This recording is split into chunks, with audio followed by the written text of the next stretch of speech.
Hey everybody, tonight we're debating whether or not the left is pushing transgenderism and sex ed on the youth, and we are starting right now with Brenton's opening statement. Thanks so much for being with us, Brenton. The floor is all yours for your opening statement. Hey folks, Brenton Lengel. I'm taking the negative position, but Haas has agreed to let me go first because he wants to respond to what I have to say.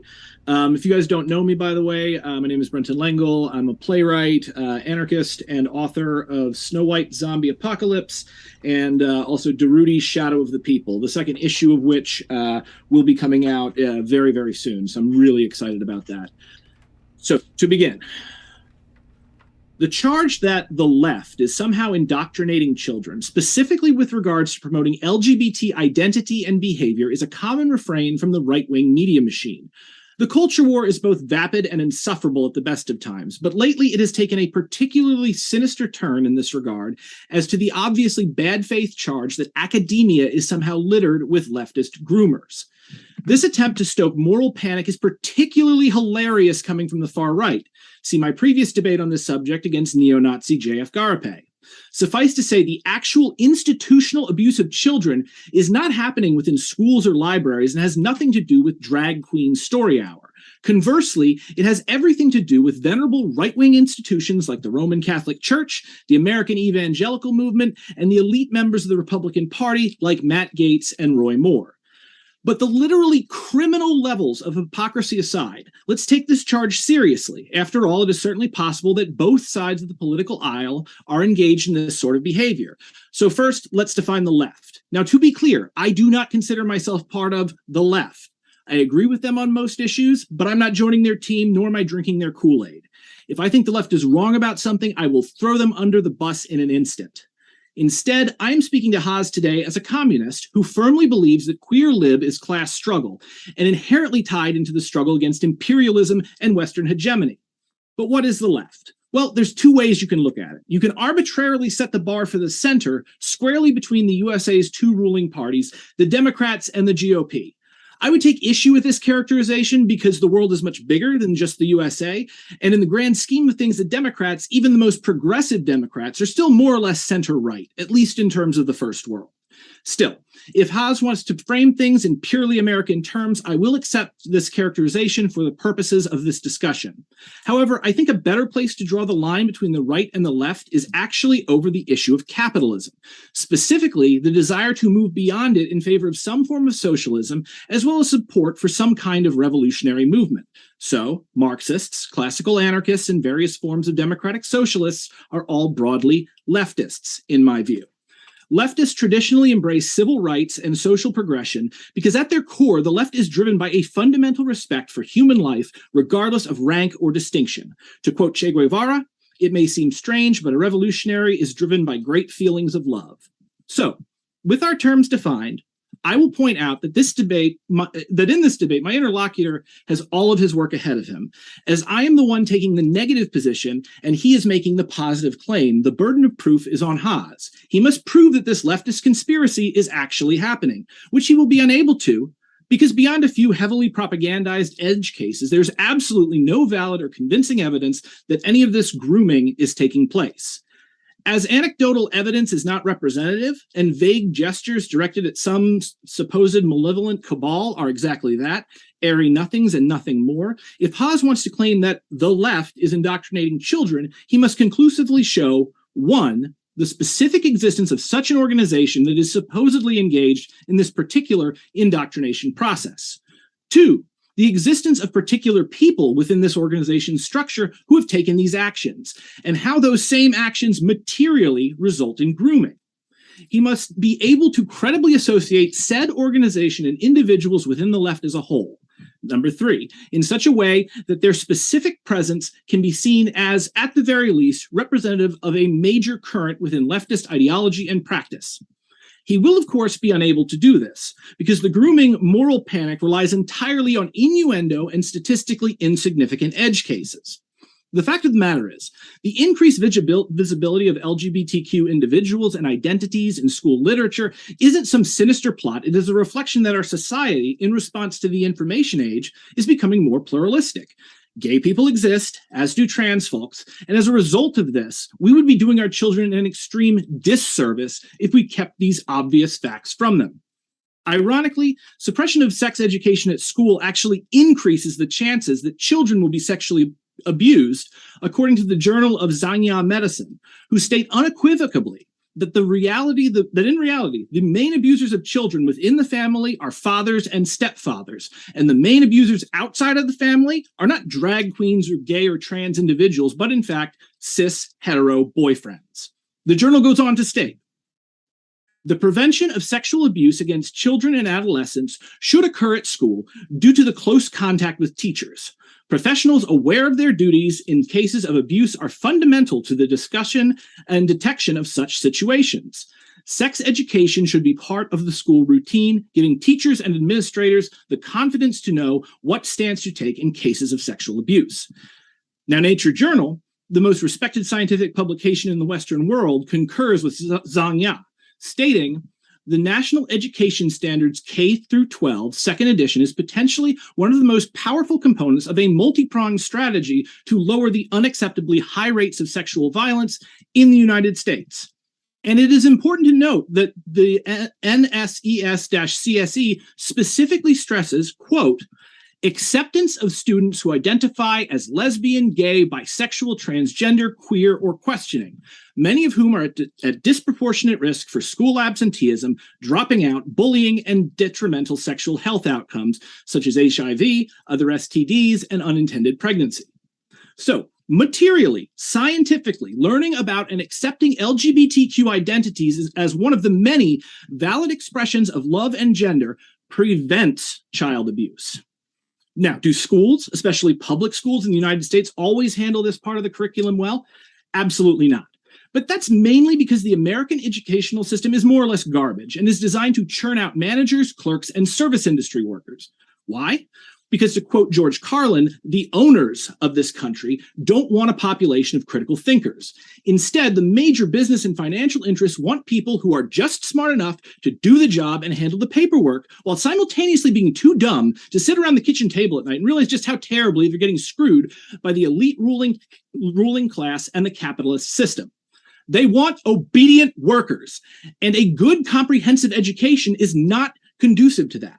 Now, keeping all that in mind, there is another major reason why it is particularly ridiculous to charge the left with the attempted indoctrination of children, namely because it ignores how leftists, particularly Marxists, but also anarchists and democratic socialists, think. One of the major differences between the right and the left is that the right is largely philosophically idealist in its approach to reality. And when I say that, I don't mean that they have high ideals, but rather the right believes in some form of metaphysical idealism. Usually, that reality itself is primarily mental, or at the very least, that it is ideas that drive movements in history and human culture.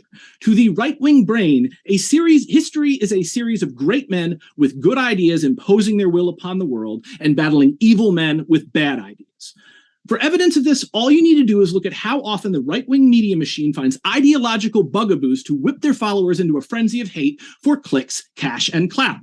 As Jordan Peterson famously put it, most right-wingers believe that people do not possess ideas. Ideas possess people. Now, once you understand this, you'll realize very quickly, well, they're always trying to root out the evil, subversive ideas within our society. Critical race theory, postmodern neo-Marxism, radical Islam, LGBT propaganda, Shakira law, it's all the same. To the right-wing mind, it is these ideas that are causing all of the problems. And if we can just get rid of them, well, then everything will be fine. Now, this is insanely relevant here because this is not at all how the left thinks. Leftists, especially Marxists, reject philosophical idealism entirely.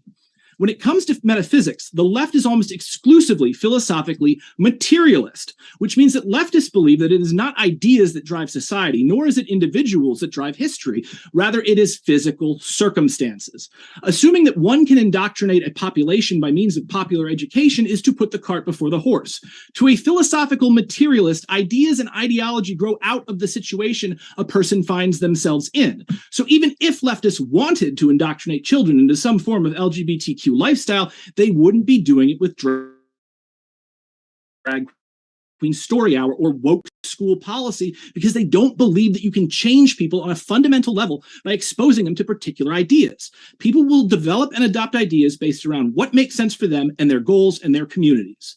This is why, for instance, you can't stop race riots by silencing the cause. The cause of such social dysfunction is material. Riots happen when a population is pushed to the brink by broad social forces. Now, the data bears this out. Hidden within the assumption that children are being indoctrinated by queer ideology is the fundamental assumption that everyone in the world is both bisexual and gender fluid. Now think about that for a second.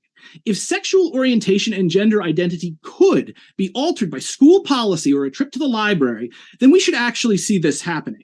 Instead, we see the reverse. We know that so-called gay reparative therapy, really torture, doesn't work. To quote the American Association of Child and Adolescent Pediatrics, based on the scientific evidence, we assert that such conversion therapies lack scientific credibility and clinical utility. Additionally, there is evidence that such interventions are harmful. As a result, conversion therapies should not be part of any behavioral health system. So if leftists were to behave completely out of character and suddenly start thinking and acting like right-wingers, it would still be a fool's errand. If you can't pray the gay away, you obviously can't indoctrinate the trans in. It makes no sense. Now, not only that, but we know this to be true. We know this to be a fact due to the incredibly tragic case of David Reimer, who after a botched infant circumcision was given female genitals and hormones and raised as a girl. If gender identification and sexual orientation could be imposed on someone, this wouldn't have been a problem. He should have been just fine being raised as a girl. He'd never known anything else. But instead, David suffered his entire life, desperately trying to be recognized as a man, his actual likely biological gender. The suffering caused by the medical interventions instead drove him to take his own life at age 38. So to wrap this up, right-wing claims about educational indoctrination are made by those with feet of clay who are not acting in good faith.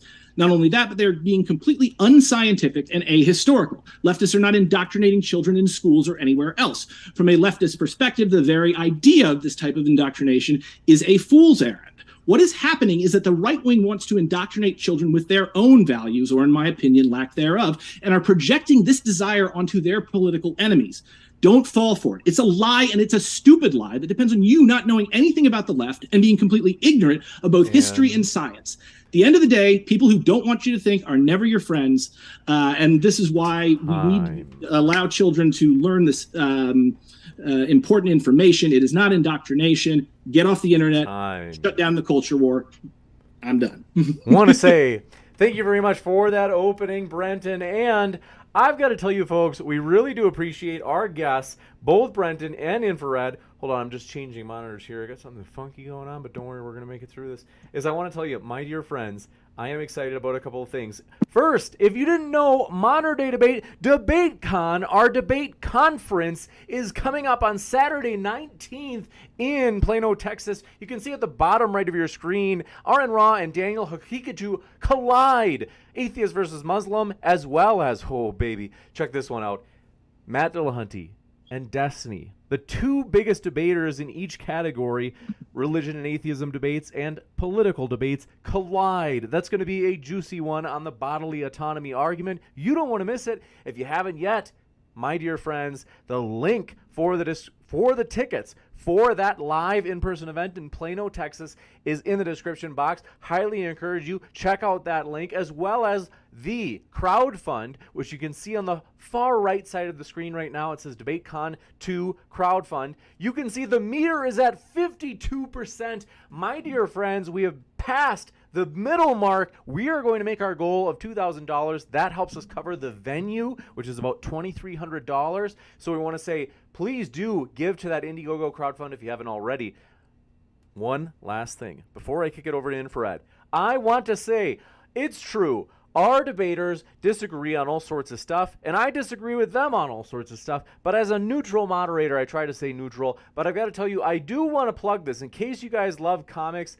I've enjoyed comics since I was young. I still occasionally, in fact, I got to be honest, I bought, even though politically Brenton and I don't exactly align, I did buy one of his comics, which is linked in the description, folks. I got to tell you just a little bit about this. I want to give our speakers a proper plug tonight, both speakers, not just Brent.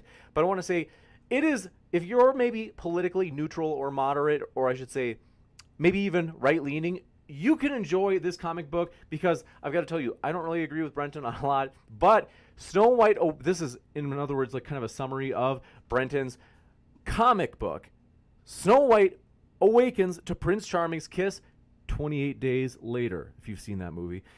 The 7 dwarves are dead, and she is locked in a vicious love triangle with her former love, the prince, and his new lover, Rapunzel. These star-crossed lovers must find a way to come together or be devoured as the citizens of Grimm's fairy tales rise from their graves to eat the flesh of the living. If you love zombie stories, I've watched 2 zombie movies in the last week, Dawn of the Dead and Shaun of the Dead. I highly encourage you, check out Brenton's links. He's both linked in terms of his YouTube channel as well as this zombie comic book. You can check that out in the description box. Now, we're going to kick it over to, but like I said, check out both of our guests. Thank you, Brenton. We're going to kick it over Infrared. The floor is all yours for your opening as well. Okay, so there was a few things. I think I'm going to be much more brief, but we'll see. So you mentioned, of course, there is a reality of child abuse that goes on in, so-called right-wing institutions, though I'm not sure how accurate it is to call these, basically religious institutions inherently political. But besides the point, of course, there is abuse that goes on behind the scenes in them, and no one would deny that.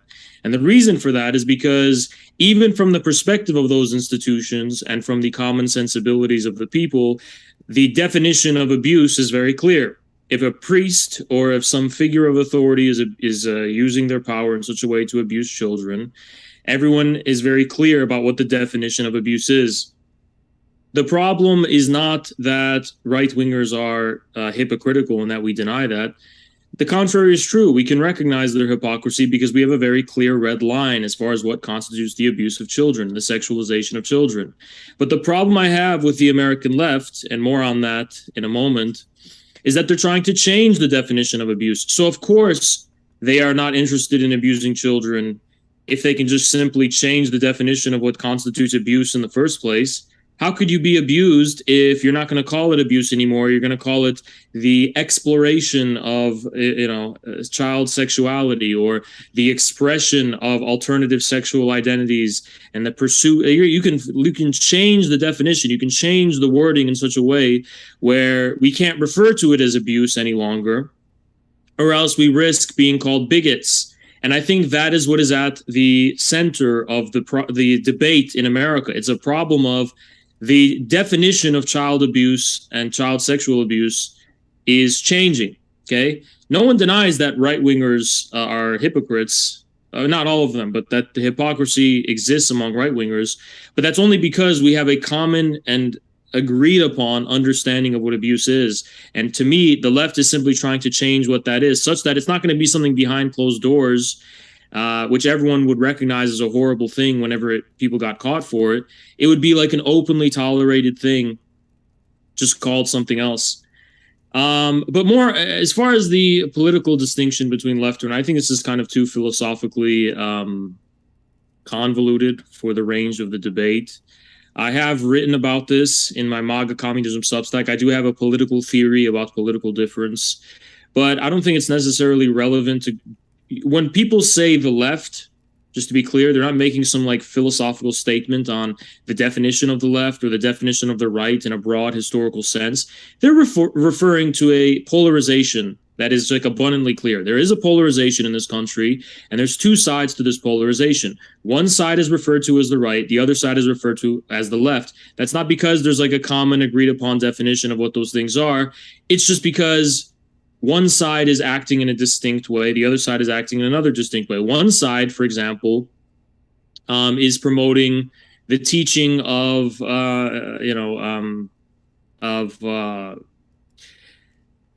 sexuality to children, and the other side objects to this, right? So one is called the left, one is called the right. Now, if you want to actually get into a historical reason for why this is, it's not because you mentioned that right-wingers are idealists, but I find your analysis of the distinction between left and right idealist. It's very clear. All you have to do is follow the money. as far as what is behind the American left. Is it ideas? Is it some kind of commitment to principle? Is it some kind of commitment to change in the abstract? No, it's a money trail. You go to the roots of it in the post-war period of the United States, after World War II, I mean, and you can trace, like you can actually follow the money to the actual foundations of the billionaires and the ruling capitalist class, their philanthropic foundations, and their network of this artificial shadow civil society they created. And none of this is a conspiracy theory, because very openly, people like the Rockefellers and the Morgans and other, big members of the American ruling class made it very clear that they had a broad and sweeping vision of social change and so-called progress. And what underlied their vision was this kind of progressive ideology, according to which all substantive communal bonds of the people are a remnant of a backward world, and that in order to go forward into the world of progressivism, everything has to be, all that is solid has to melt into air, basically. All of this has to be uprooted. Everything must be commodified. Everything must be integrated into a totalizing system of information, commerce, technology, and basically abstraction. It's this kind of hyper-modern vision that underlies progressivism, whose root is the ruling capitalist class and capitalism. So the Ford Foundation, for example, played not just the Ford Foundation. There's several others, right? But this is probably one of the main ones. Was actually at the fore of promoting alternative sexuality and all this kind of stuff, in terms of like giving it institutional recognition before Stonewall and before the so-called LGBT movement at the grassroots level, which never existed, by the way, took off. This all has its origin in a kind of social engineering by the American ruling class. It's not a conspiracy theory, because you can just follow the money and read the history of it. This doesn't just apply to the LGBT movement, by the way. I'm not just picking on them. It also applies to feminism. It also applies in many respects to this kind of, what do you call it? Racial, post-civil rights kind of racial, social justice kind of stuff. All of this you can follow the money for all these kinds of things. So with that being said, in terms of how the curriculum is decided for how these books are being put into children's school libraries, it's not necessarily that there's a conspiracy of like a handful of people who just decide, yeah, we're just going to put this on children. Rather, this artificial civil society that has been created with money, unaccountable, unelected money. We didn't get to vote on it. It was money that was used by the most wealthy segments of the American ruling class to change society according to their vision. This was used. These civil society groups, NGOs, activist groups, philanthropic foundations, et cetera, they exert a tremendous amount of influence in terms of how it's decided what books go into children's libraries, how it's decided what gets put on the curriculum. These are all things that are institutionally mediated, not just by the government that's elected by we the people, but also by this shadow civil society created by the ruling class.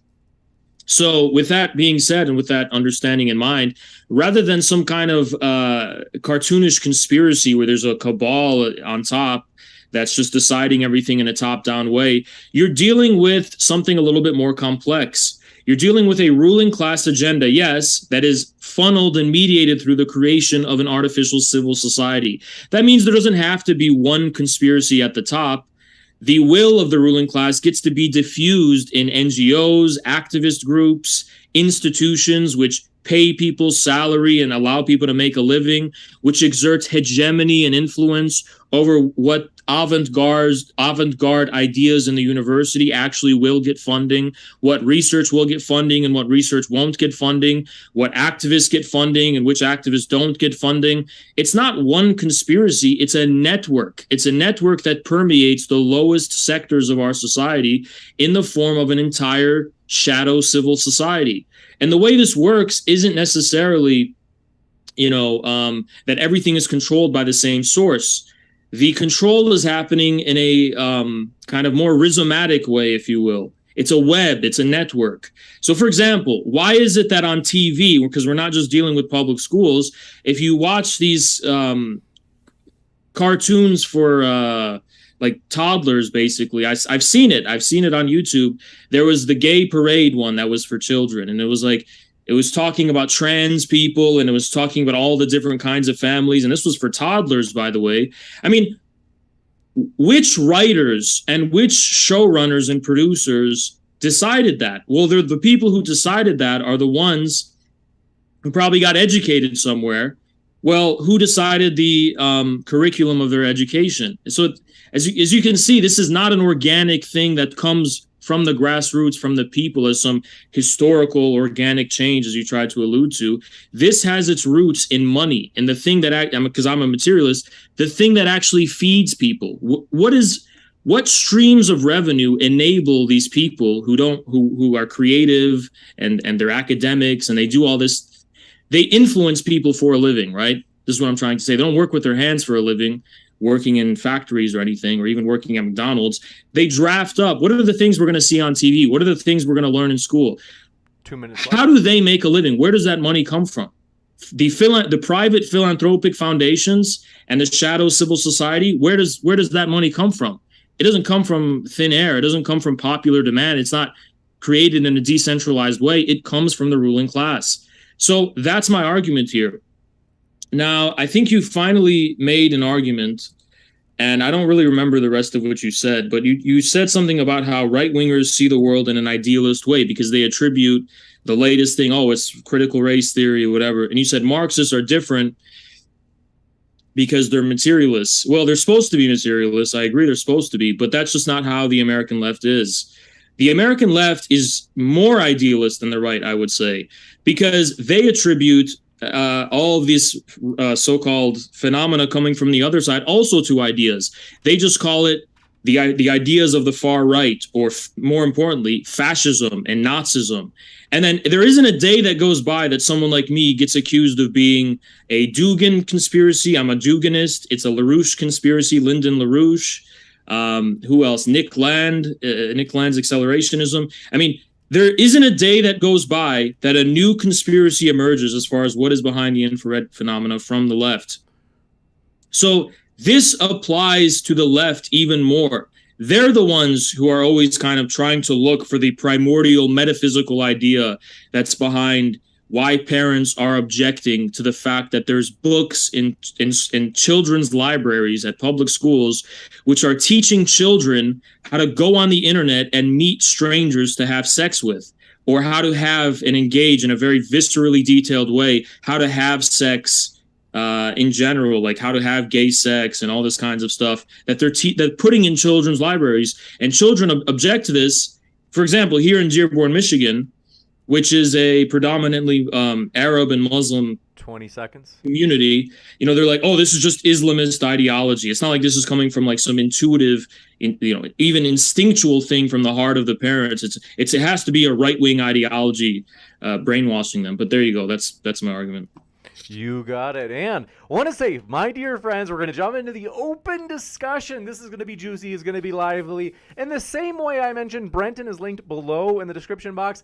Infared is also linked in the description box. You can hear plenty more of his views. If this is somehow your first time that you've heard of him, you can hear all about his political views as well as other views at his YouTube channel below. And want to give you a reminder, folks, if you haven't yet, don't forget to hit that subscribe button. We have many juicy debates coming up at DebateCon. If you're like, hey, I can't make it to your debate conference. I'm not in Texas, James. I can't make it live in person. Hey, all of the debates are streamed live for the public. It's insane. We're giving the conference away. If you haven't yet, hit that subscribe button so you don't miss anything, including the epic panel at the bottom right of your screen, Big Tech and Censorship, covering topics like Elon Musk's new takeover of Twitter, which Brenton is really excited about, as well as many other topics like Andrew Tate, as well as Sneeko being banned from social media. That panel starring, as you can see on the bottom right of your screen, Alex Stein, Stardust, Justin Gibson, Jackson Hinkle, Mouthy Infidel, and Melanie Mack is going to be huge. So like I said, hit subscribe, and thank you very much, Brenton and Infared. The floor is all yours. Hey, so thank you so much for that, Haz. There's a lot of stuff there, but one thing I wanted to follow up on. Thank you for giving us a chance to talk about how billionaires in particular influence social opinion and social movements. I think absolutely you will find that propaganda put out by billionaires does change people's attitudes in much the same way that like advertising changes people's attitudes. Where I'm having a bit of a problem, though, is the ruling class doesn't speak with one voice. There are tons of right-wing billionaires out there and tons of right-wing NGOs doing the exact opposite. Peter Thiel, Fee, the Mercers, Mises.org, the Heritage Foundation, Focus on the Family, the Cato Institute, like the entire Kochtopus that is wrapped around this nation. So, like, yeah, okay, billionaires do use their money to influence political action, like within the population, but I don't think that there is a causal, like, what billionaire in particular is giving money to make kids gay who would, and why does it work? Why do they become gay? Because he gives money to some NGOs. So there's just off the top of my head, there's obviously George Soros. There's the Stryker Corporation by John Stryker, who founded the Arcus Philanthropic Foundation. And you'll see that actually, even the ones that aren't public, you can actually measure this. Although there are right-wing billionaires, these tend to be people who are coming, there's exceptions, more from either new money or ones that have been excluded from the kind of hegemonic consensus of the ruling class, which is overwhelmingly progressive and believes in progressivism. The reason you hear about people like the Kochs and Peter Thiel and the Mercers is because they're actually exceptions when it comes to how big money is actually spent to influence the public.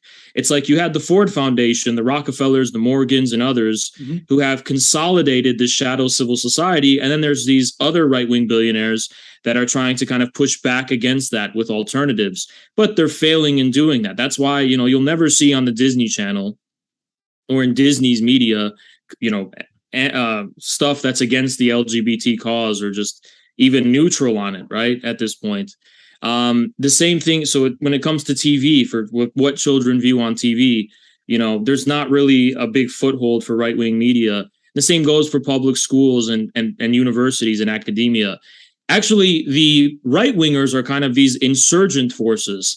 They're trying to rebel against this. Often they almost always fail, but it's like they're always trying to make noise and cause controversy over these things. But they don't actually succeed in having any hegemony over the direction society goes in. And you can see this. Sorry, if I could just get you right there. Tucker Carlson is one of the I think he is the most watched cable news show in the country. The right-wing media is huge. You've got OAN, you've got Fox News, you've got now the network of websites and media outlets that are driving, like, for instance, QAnon. So, like, the first thing, I get what you're saying in a broad sense, but, like, who exactly is George Soros paying to make kids gay, and how is the person that George Soros is paying before we get to that, gay? Before we get to that, there's a reason Tucker Carlson is so hugely popular and successful, is because very few people are allowed to be platformed like Tucker Carlson is, and you see that when people like that can be platformed, they're actually wildly popular among the American people. And this is a very common effect when it comes to right-wing influencers. Right-wing influencers tend to actually become successful on the merits of their content. Left-wing influencers, conversely, don't become popular because of the merit of their content. They become popular because of monopolies. This is especially reflected in media. If you had a Disney Channel, what's that? Can you prove that statement? Absolutely, it can be proven. Okay. It can be proven by pointing out the fact that someone like Tucker Carlson probably is beginning with the same amount of capital as MSNBC and other talking heads from liberal news on cable TV. And actually, there's way more liberal news on cable TV than Fox News. But there's, even besides that, there's way more liberal. But he's not. He's a scion of the freaking Swanson, like, family dinners. But is coming from okay. But how is Tucker Carlson's show going to be? How is that starting capital going? Like I said, the starting capital necessary to start a show. All he gets is airtime on one of the cable news channels, right? Well, other liberal commentators, liberal commentators who occupy more TV channels get the same. And you see, by huge margins, people like Tucker Carlson dwarf those people. We can use examples like YouTube. Liberals on YouTube don't have censorship to fear. There's a bias as far as YouTube's moderation and even some say algorithm that favors liberal and progressive voices. And yet, starting from the same capital, starting from the same platform, right-wing commentators and right-wing influencers dwarf the liberal ones. I mean, this is true on platforms like Twitch. The reason Hassan has hegemony over the Twitch market is because almost every other right-wing voice either got banned already or has to so severely censor themselves that they can't provide any competition to Hassan's kind of more extremist views. That level of extremism from Hassan, you cannot get from a right winger on something like Twitch. And if you could, I have no doubt whatsoever that Hassan would be a nobody compared to them. Okay, but what does this have to do with the left indoctrinating children? Like now, okay, I just wanted to make a point about who actually exerts the most influence in society. But so going to the thing about how children are being indoctrinated, the thing with children is that obviously children are not necessarily born sexual. And what I mean that in the sense is like they haven't gone through puberty yet, and they're in the process of becoming sexed into like adult subjects. So there's a level of confusion when it comes to children as far as identity is concerned. Children kind of aren't that different from each other on a biological level before they enter puberty, right? And that's why the formative stages of childhood on a psychological level are so important, because the process of nature taking over has not yet occurred.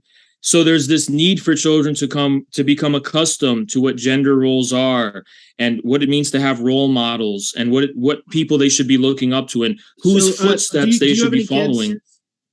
Sorry? You have any kids? No. Okay. So I'm a father. I've got a 4-year-old son. Now, you are right in that children are not particularly sexual, when they're very little. Sexual, desire does tend to appear at puberty. But gender, kids start giving out gender signals and start identifying with one gender or the other when they're like 2 or 3 years old. Like my son is definitely a boy. And there are other people, usually 99% of the time, a kid at that age is going to have a standard. Okay, but do children have the burden? Are children, do they ever have to be burdened with the anxiety of doubt? Like, for example, if you are told that you're a boy from birth, you're going to be pretty certain that you're a boy. But if someone comes along and tells you, hey, actually, there's a possibility you may not be a boy. There's a possibility you may not be a girl. So you actually have to figure out what you really are. And at that point, I think you're kind of engaging in a form of grooming and child abuse, because you're imposing this anxiety and this Cartesian doubt on children before they even have a chance to enter into puberty and actually become what they really are. You're basically telling them that their gender is something arbitrary and that they can have no knowledge of it. And this could lead them to make life-altering choices that are, in fact, irreversible, before puberty, where they actually will grow into their real biological sex. So this is really the problem we're dealing with here. It's a form of child abuse. How are we dealing with that problem? Who's doing it? Public institutions and private institutions are depriving children of the certainty of what their gender is, which is imposing on them a confusion they would otherwise not have. Right, but can you elaborate which public institutions? Like, let me just give you an example. So the reason I brought up the Roman Catholic Church, there's a great documentary on this on Netflix. It's called The Keepers. And the whole thing grows out of the murder of a nun. And what you find out as this goes on is there's this one priest in particular, Father Maskell, who is specifically working with other priests within the organization to traffic minors for sex. But now, that's not allowed openly. Sure, but that's a horrible, horrific criminal underground that's going on. Yeah, of course it is. Okay, but hold on. But I think the difference is happening. There's proof. But nobody would dare say, actually, we should openly tolerate this and institutionally tolerate this openly. I think that's the problem. My problem when leftists point out the criminality of like conservatism behind the scenes or their hypocrisy. My problem is that they then go, okay, instead of trying to solve that hypocrisy by actually arriving at real virtue, let's just openly, accept the evil thing instead of just still recognizing it's a bad thing. So that's and that applies to like a broad range of things. Like, for example, I don't want to get into it. We don't want to have to debate about it, but it's my personal view, prostitution, right?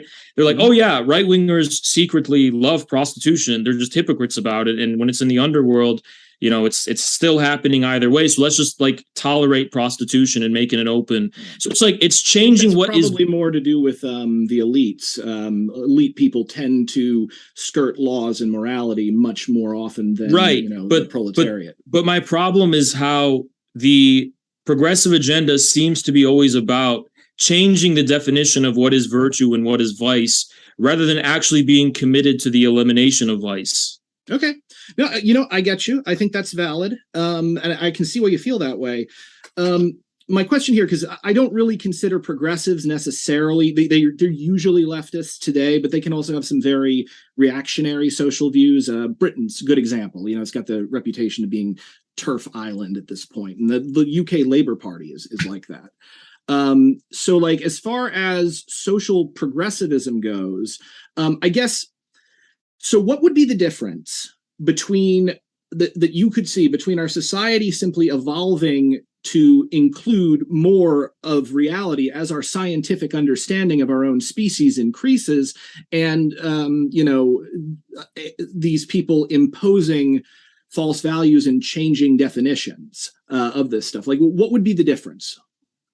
I think the difference is that when it comes to the evolution of society, you're dealing with something that's happening from below at the level of real civil society, at the level of mores, and the mores adopted by communities, and it's changing at that level. It's not, you don't have this acute difference between the common communal mores of the people and sentiments of the people on the one hand, and these like overwhelming abstract institutions which are looking at society in a really abstract way on the other. And I think this is the kind of clash we're dealing with. You're dealing with people who are looking at everything from a really like abstract, rationalistic or post-rationalistic, however you want to call it, Cartesian way. And then you have people who are feeling things in an intuitive way based on sentiment and based on mores. Mm-hmm. And this is this kind of acute difference that I think is not conducive to real like evolutionary change in terms of culture. I think it rather is conducive to a form of almost, this seems extreme, but I would call it a form of extermination of humanity. Not only humanity's values that it has now, but its ability to even cultivate values in the first place. I don't think these abstract institutions are conducive to the cultivation of a human society and of human values and of human environment. I wouldn't disagree that specific institutions can be out of step with the general population. That's a big reason as to why I'm an anarchist. I think that as you center more and more power in the hands of elites, those elites become isolated, and they actually wind up becoming stupider and more likely to be criminals. Like, for instance, there's been studies that show that the effect of being in a powerful position has a similar effect as having a traumatic brain injury. So, as we create these heights of power within our society, obviously we're going to have institutions to direct that will that are out of step with the population itself. I guess what's bugging me here is that you seem to be taking your particular views on gender as the correct one.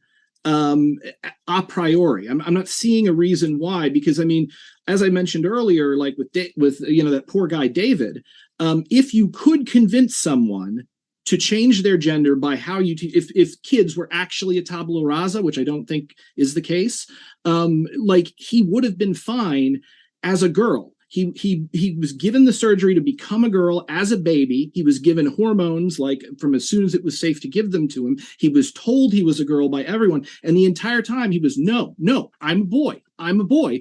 And, this went on until eventually he found out about it. But then unfortunately, I think he committed suicide at 30. So that's awful and it's a really extreme situation. But I think that's more representative of how people relate to their gender. I don't think it's a choice for most. Well, I think that's a two-pronged thing. One of them is about whether my views are correct, and the other thing is the specific case you mentioned. And I think it's a psychologically complex topic as far as how gender identity does become adopted by people. But what I would say is that if they were indeed not born a woman or born female, and that they knew about this, then I think that it's safe to say that that would have a huge impact as far as how they viewed themselves. It's not necessarily that when people call you a certain way and they tell you you're a certain thing and, you know, you're given a surgery, that's going to make you a certain gender. It's more like how you know what you are is based on this kind of dichotomy between certainty and doubt. If you're told that you're a boy, it's not just that you're being told you're a boy, it's also that you're being told you're a boy, and in the process of maturing, you're kind of being roped along, and this thing that people are telling you is in harmony with the changes that are actually happening to you as you grow older. So did you ever doubt that you were a boy? No, and the reason I didn't is because when people said, hey, Haas, you're a boy, as I would age and as I would experiencing things in life, biologically, this would make sense to me. What they're telling me made sense to me at a very intuitive level, right? But when you impose a Cartesian doubt, which basically says, hey, that sense, that ability to cohere your experiences and the continuum of your experiences is gone, and now there's just this doubt. Well, children are ambiguous. Hey, do you like playing with Barbie dolls? I don't necessarily know. Let me, I don't know. The color pink isn't so bad. There's that voice guiding you along to maturity is gone now. And now you're left to yourself to be like, okay, I have to like decide what my gender is based on the arbitrary continuum of experience and datum I'm getting as I'm growing. It sounds like you're talking about like a kid without a parent. No, it's more like a kid without the guidance to like be raised, right? To be raised into the sex that they are.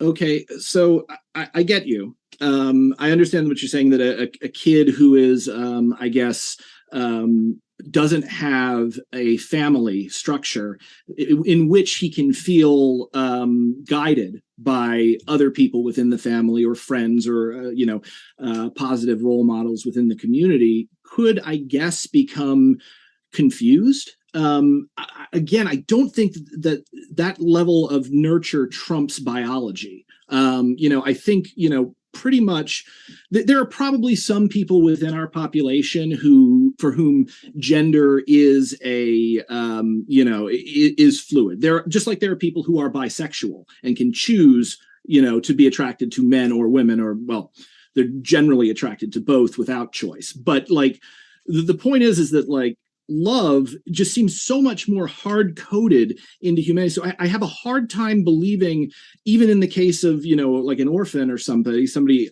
alienated from their family, that they'll go as far as to be convinced that they are this other gender. I guess it could happen. Well, I personally believe gender is biological, right? But at the same time, children do need to be raised into their gender. They need to be, just like they need to be, like, for example, eating is biological. I mean, defecating is biological. I mean, almost everything we do is biological, right? But we still, as we're growing up, we need to be raised into these things such that there's a harmony between like the information we're receiving, the signals that we're receiving, and what we're actually feeling inside, right? Mm-hmm. So that harmony is the basis of the development of a fully grown human being. And it's not that I think the biology will cease to exist. That's quite the problem. If someone is giving confused and mixed signals about what gender they are, or they're somehow doubting what gender they are, that they're going to make rash decisions, or they're going to be allowed to make rash decisions, such as identifying in another way, or worse, taking medication or hormones that alter them irreversibly. And then all of a sudden, they're going to realize that this is discordant with what they actually are. And this is going to be a source of trauma and problems for them for the rest of their life. Okay. I want to say, folks, we are going to do, hold on one second, I'm going to jump in really quick just to let you know, folks, if you happen to have a question for the Q&A, do submit it. We are going to wrap up probably around 9:30ish tonight, so it is going to be a little bit shorter, so you do want to get your questions in. If you've got them, go ahead, Brenton. Yeah. So what I wanted to say is I see that the narrative that you're building there. I understand what you're trying to say. However, the thing, okay, so there's like social things that are kind of imposed. You're essentially talking about how a child has certain biological drives and then is taught to express those drives in culturally appropriate ways. Pink versus blue, whatever.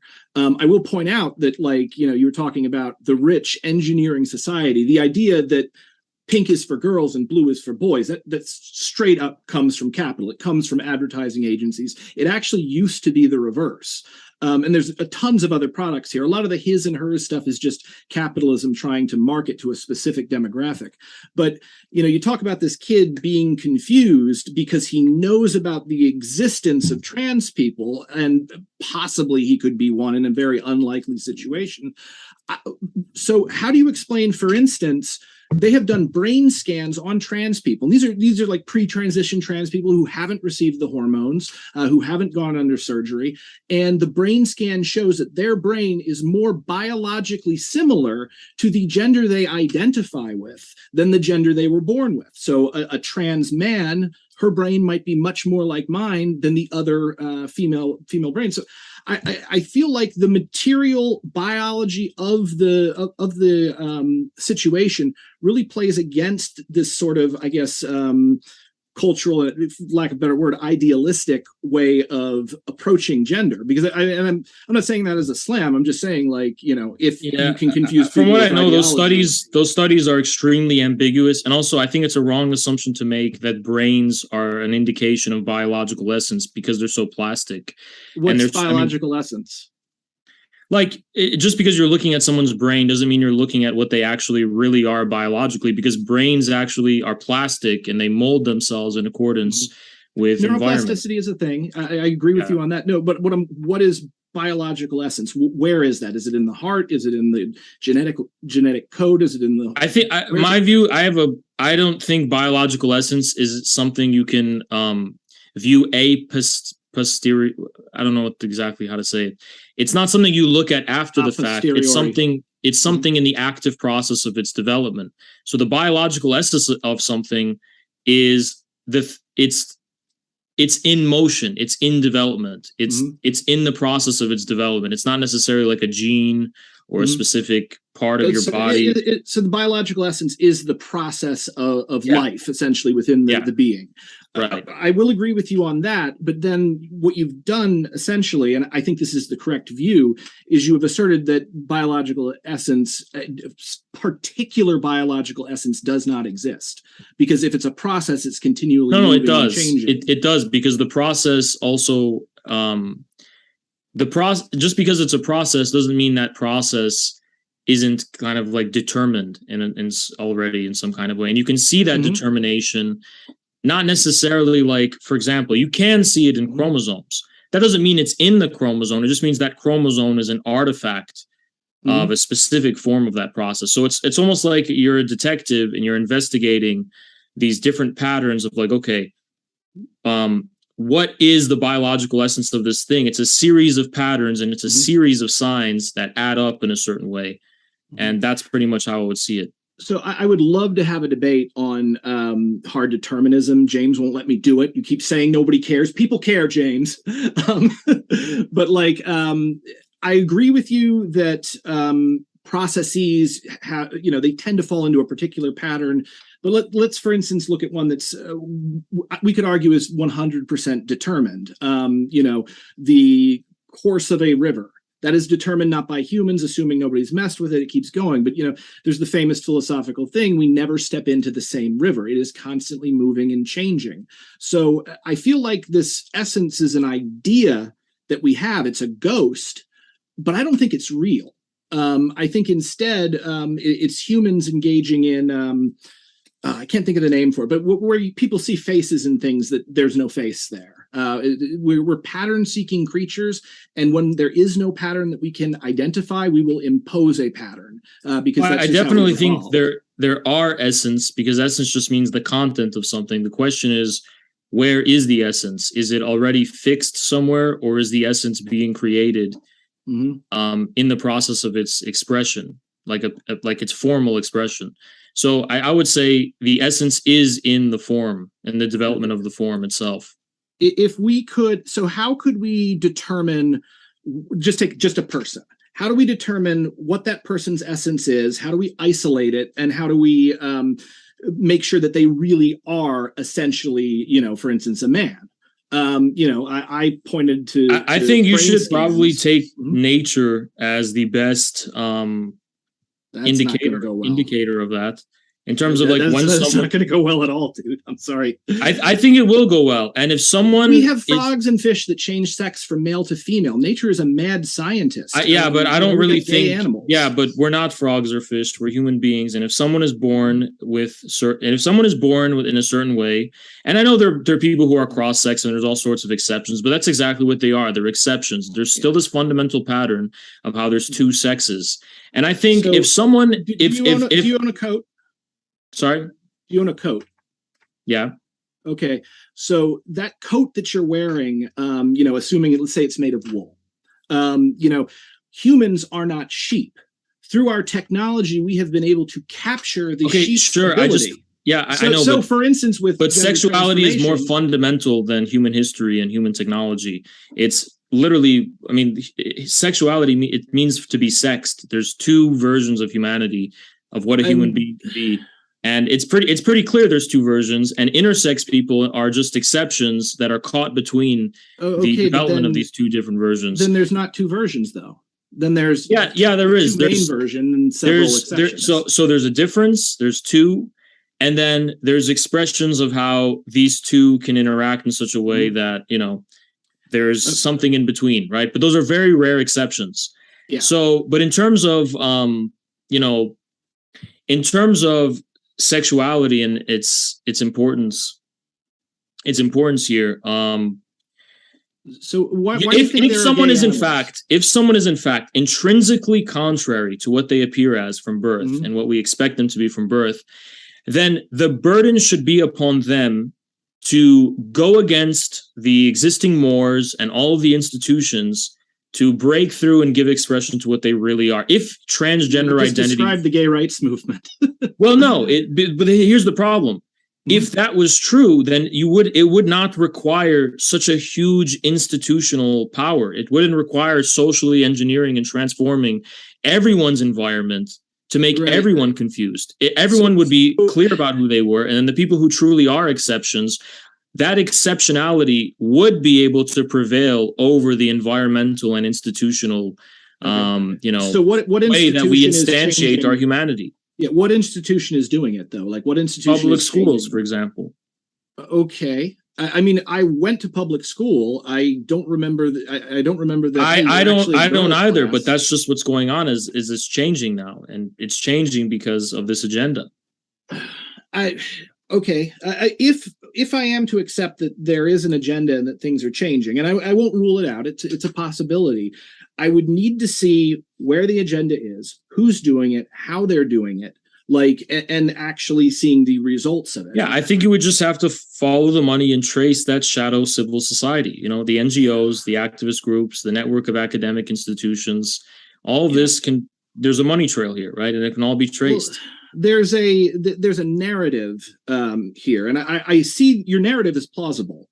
This could be happening, but if we're following the trail of the money, let's go find the money. Let's find the money that's been given from like George Soros and deposited into the account of the guy who's going to the schools and telling kids that these are again, it's not individual to individual, it's foundations, it's institutions that hire activists and their entire like you get hired by these NGOs and institutions, and they acquire hegemony to carry out this agenda, not because of like one person's will, but because of one specific stance in regard to society that for structural reasons, prevails. So acquires hegemony. Yeah.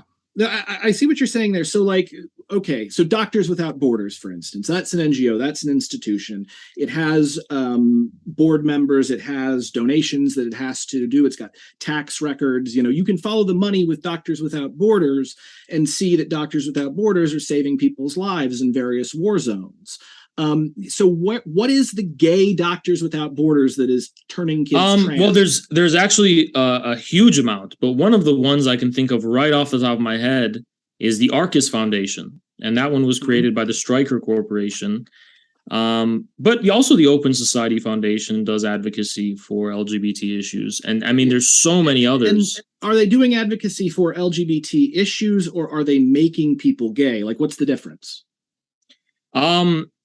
It's not, they're not directly making people gay, but they are definitely creating environments through institutions. Again, because human beings don't just have communities or families and whatever. They have, there's these institutions that are created for the express purpose of influencing the process of a human being's development or a child's development. So yeah, like the American Academy of Pediatrics is what you're talking about. Well, you have to focus on primary school education and, what people are consuming, like through television or through the internet. So that's more what I'm talking about there. But what they seem to be consuming through the schools is, an increasingly stressed and underfunded system that's trying to train them to be clerks, managers. If there's still factories, we don't really have them anymore, unfortunately, not except for weapons in the United States. But factory workers. I mean, the American educational system is based on the Prussian model. Well, but the thing is that the educational system is being reformed, it seems like, and part of these reforms include the very thing we're talking about here. And I think you're not necessarily dealing with, we want to churn them out to be service workers.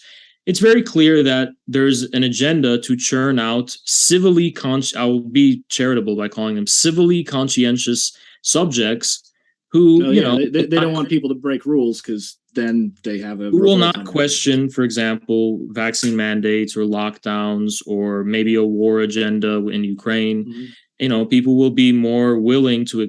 I mean, look, if you want to put my tinfoil hat on, and I can guess because I don't have direct proof of this, but I just infer it.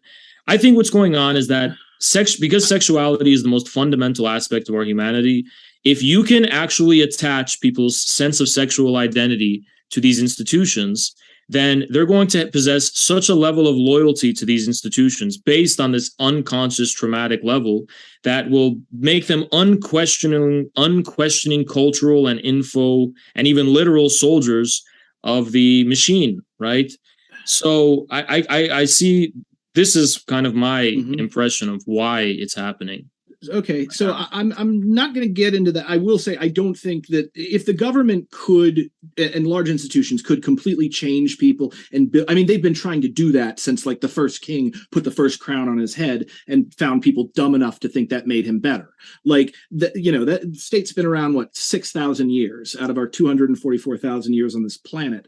And all through that time, they want obedient subjects, and they have been working and doing everything, and they keep failing. The power has been slipping from the grasp of the upper class, really ever since like the feudal period ended. I mean, that was a huge thing about the Bolsheviks. The thing is, it's not necessarily about obedience, because that's still, looking at it in terms of authority and the whole thing about the ceremonies of respect and whatever. But here you're dealing with something different. You're dealing with the cultivation of active ideologists, active culture, active warriors who are going to actively be an arm of mass surveillance and police people's behaviors. But they tried to do that with MK Ultra and they failed. Like we have the records. That's just what I would question. Did they really fail, or is it still going on? And I tend to think that it's not only is it still going on, it's been expanded to heights we can't even imagine. I understand. Yeah. I think that's a bit of a what's the word? Not survivorship bias, but self-serving bias. I think you want that.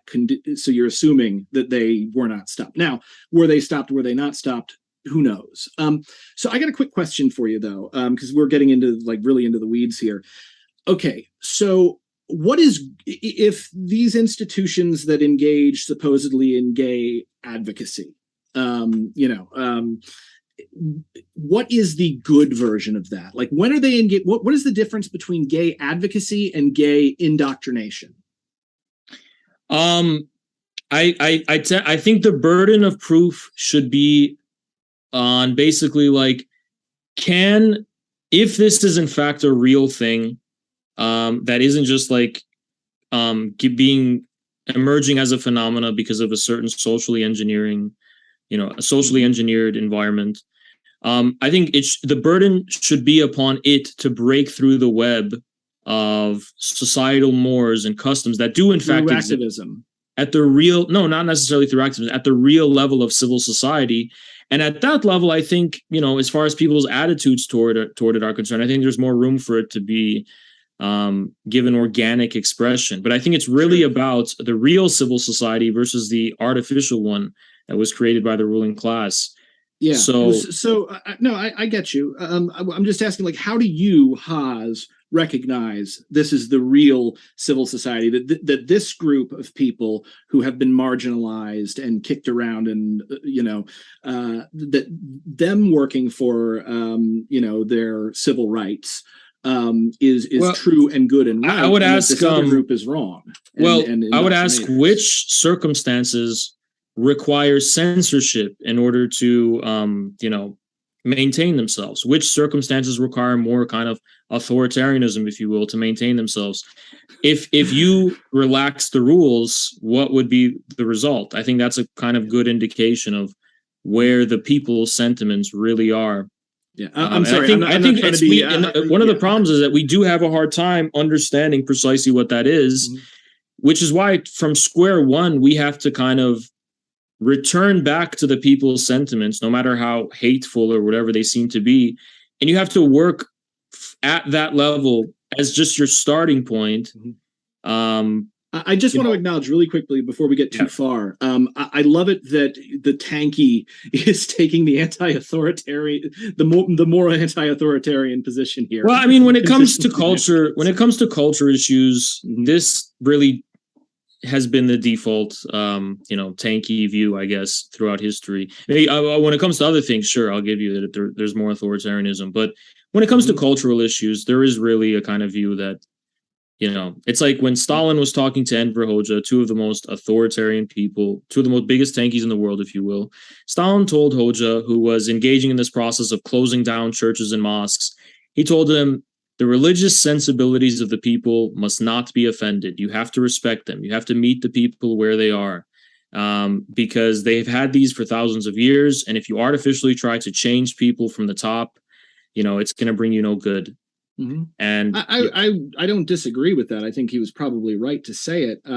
Though also, if you look at the broader imperial colonial project, a lot of the time this was Westerners imposing strict gender roles on societies that did not have them. Best example is probably the Native American Two-Spirits, for instance. Well, I think Native Americans and other non-Western groups did have strict gender rules, just not ones that were the same as the Western ones. Yeah, but so I agree more than just two. Yeah. Well, I from what I've seen, the more than just two genders have always been some kind of configuration to give exceptionality of the two, like presupposing that like the two in order to like give expression to combinations or something in between, but never actually a real third term, positive term. So what you're describing is bimodal distribution, which I think is how genetics and also gender expresses itself within our society. Each of us, men especially, I think we are biologically just modified females, essentially. That's why men have nipples. The body doesn't become male until hormones act on it in the womb. So yeah, I get you. I get you there. The thing is like even I think, what is it? Even Islamic sources, like even Islam recognizes other genders than just men and women, and pre-Islamic sources, I think, actually recognized 5 genders. Islam is very clear about it. Comes from Adam and Eve. There's no they them in the story of creation. Hang on, I'm pretty sure you can correct me on this because I'm a Buddhist. I'm not a Muslim, but hang on. Yeah. Let me get this word because it's an awesome word.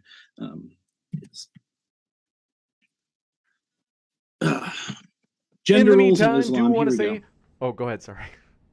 No. You say what you were going to say because there's a specific word for this. You got it. Want to say, my dear friends, we are excited. As mentioned, DebateCon Part 2. This conference is going to be bigger. I wrote it down. Like I'm not joking, folks. The Eventbrite link to the tickets is in the description box right now.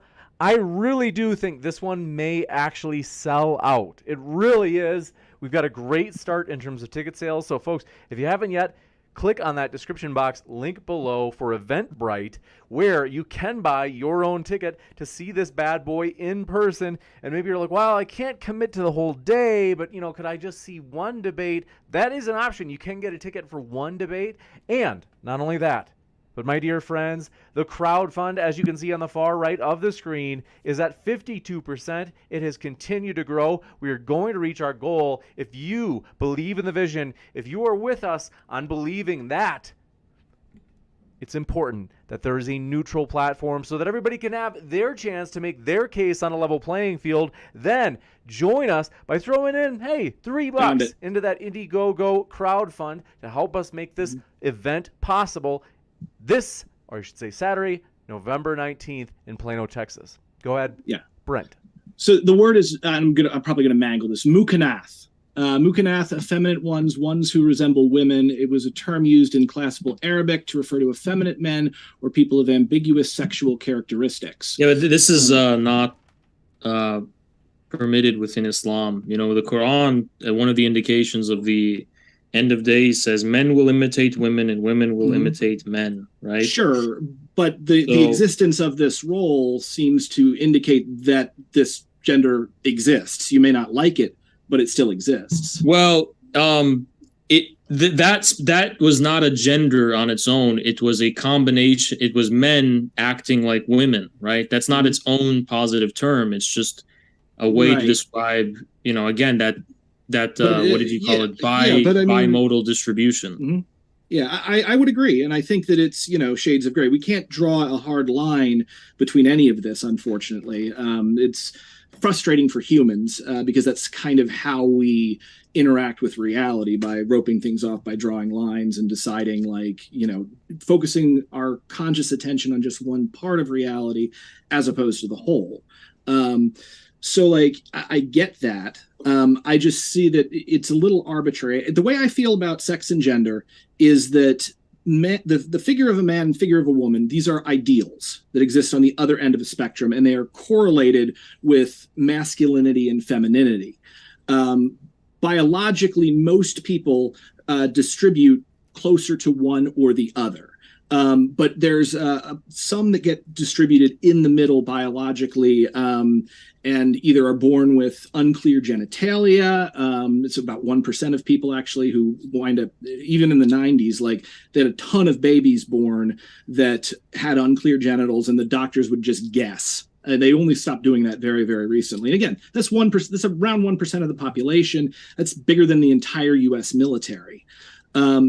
So most people are going to sort into one or the other. I just think that, the existence of people who defy gender expectations for one reason or another, I don't think is inherently subversive. And I think that is more, if there is an essence of humanity, I think that's more them expressing their version of that essence than that being imposed on them by some shadowy, sinister cabal. Can you repeat that again? I kind of zoned out. I was talking for a while. Okay, so basically, this is how I like to think about gender, and I think I'm right on this. So gender, the roles in society, gender is the therefore you should. Baby pops out, baby looks a certain way, doctor looks at it and says, oh, there's a penis, this is a man, And society comes to that baby later and says, through their parents, through their interactions with others, you are a man, this is how you should behave. So gender is the therefore you should, whereas biology is what you are. I think you also need to understand that I think there could be bias here in terms of why is it assumed that gender is necessarily beginning with identity rather than beginning with difference? Because I think it's difference that gives rise to what sex literally means sexed, right? Yeah. So the primary element here is difference. not necessarily identity. And if there's distinctions between like what is a man and what is a woman, that's not because of like a discrete identity unto itself. It's rather, this is the form of the difference. This is what gives form to that difference. And of course, what gives form to that difference. You're getting at something really deep here that I actually really love. It's the hidden union of opposites. Best way it's been described as is, imagine there's a white paper and this beautiful ink drawing on the paper. So you're looking at the drawing and your brain, where's the drawing? And most people will center on the ink. But in fact, the ink isn't there, floating in space. It's just what's obvious. It is the relationship between the ink and the white paper that creates the drawing. So what you are seeing is a hidden polarity, a union of opposites. And I think that's really great because, oftentimes, like, we learn who we are by encountering that which is not us. And I think this even goes back. Babies have this thing called the oceanic feeling. When a baby is newborn, they don't actually know, like, they can't identify what is them and what is happening to them. It's all just one. I actually think that that's more correct, but we would have to get into a religious discussion for that. But like the point is, so in a way, I think our culture absolutely needs these gendered expectations because they, again, reflect back through their otherness. They reflect back to the women and men of our society who do conform. They actually help create masculinity and femininity as opposed to being a threat to it. They are different, obviously, and exceptional. They are literally exceptions, but I don't think that's bad. And I actually think it's almost definitely natural as opposed to imposed artificially. Well, I think my biggest gripe is not necessarily the existence of exceptions, which I do think, I agree, it's inevitable, but it's what I would call the tyranny of the minority, which is, why does the exception have to be raised to the status of the norm? And that's really what my problem is. I think and I also think that, to flip it around also, exceptions could neither exist nor be given proper expression if the very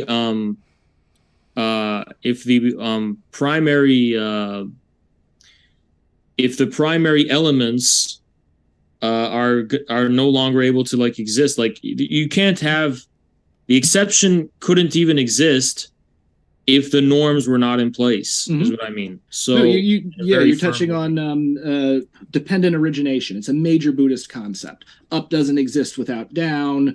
Light doesn't exist without dark. Hardness doesn't exist without softness. Wood is only hard in relation to a soft skin. So I agree. I think that, again, these two are, dependently originate. So like you'll hear anarchists say property is theft. Well, it literally is, in that both property, when the concept of property entered the world, with it came theft, and vice versa. So, I just feel like, so I get it that you feel that, I guess, these communities are being boosted institutionally a little too much. And it makes sense that might happen because, for a very, very long time, these people were treated like garbage. And it's only been very recently that the culture has become aware of them through science and culture and the internet just connecting a lot more of us.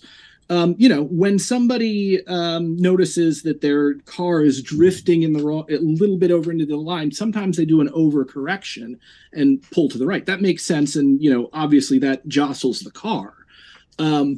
So I could see perhaps, in some of the, I guess, cringiest parts of wokeness or whatever people want to call it, you can see a nervous overcorrection in response to the mistake that was made. But I think at the same time, that mistake,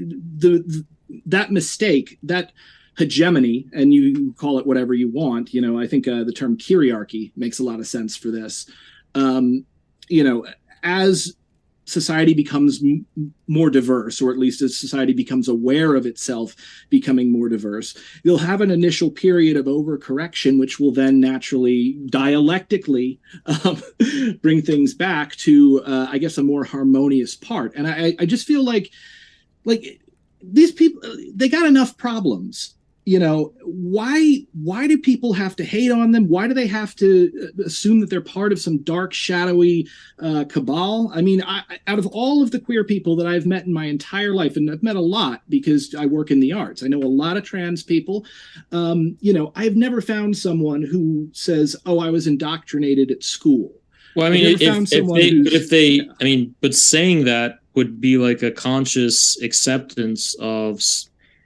It would be a way of them repudiating their current identity. If they're going to say that I only have the identity I do because I was indoctrinated, not because it's like my authentic identity. Clearly, ironically, I have encountered the reverse of that. Now, there is a friend that I have, and he currently identifies as bisexual or pansexual, I think. I just think pansexual sounds like you want to have sex with bread. But, like, this friend of mine, like, he had a conversation with me a few years ago over some beers where he said he doesn't know if he's bi or gay. And he feels like all of society was pushing him his whole life, his father and everything were pushing him to not be gay. And now he doesn't know if his attraction to women is real or if that's just been imposed from without. And I can't weigh on it one way or the other. My opinion is more or less, I think both sexual orientation and gender are determined pretty much biologically for most people. Well, I think adults, can have the liberty to, be confused about that. I just think it's really dangerous that children are being introduced as like a subject of this kind of confusion. So that's just what I'm saying. I mean, sure, adults don't, adults really, they don't know what food they like. They don't know what they like to sleep with, and they can do all that, right? But the issue is, right, those formative stages before we become adults. I think that's where the backlash is coming from, because people are trying to intervene at that level. And this has, I think, rightfully offended the sensibilities of the people. So what I can pull out of that, and I think there is a gem in there. My son, so my family, we have a cat. It's about a middle-aged cat, a little less than 10 years old. I just found out a little while ago, took him to the vet and found out he has cancer. His kidneys and his intestines are just riddled with cancer. The vet says, even if I was a millionaire, there's nothing we could do to save him. We can only just make him comfortable. And so, bring the cat home, and me and my wife have we have the conversation that, like, how are we going to tell our son? I had hoped that he would be a bit older before being, like, he knows death. He knows about death, but he doesn't understand it. He's never experienced it before. And I can see, I guess, a point where parents don't want the kid introduced to, I guess, concepts like gay, trans identity, whatever, too early. But I think also that inherently implies that these concepts must be brought up to them because they are a part of reality. The gay people are not going away. Trans people are not going away. They've likely been with us since the very beginning of our species. And in much the same way that it would be a disservice for me to try to make sure that my son never learns about death, unless he becomes the next Buddha, unless it's a disservice, it's important for kids to learn about the world as it is, not the world as we wish it were. Right. But then there's a fine line between learning. See, the problem is that they're learning about it, but then how much of learning about it is a way of hijacking the process by which they learn about themselves. And that's the issue, right? Gay people, for example, I can't, and I'm sure trans people are included. They've always existed. You're right. But they've always been a very small percentage of the population. 2-minute warning. That makes biological sense, because if it was the contrary, there probably wouldn't, its reproduction wouldn't be possible. Well, and that's fine. We don't necessarily know that.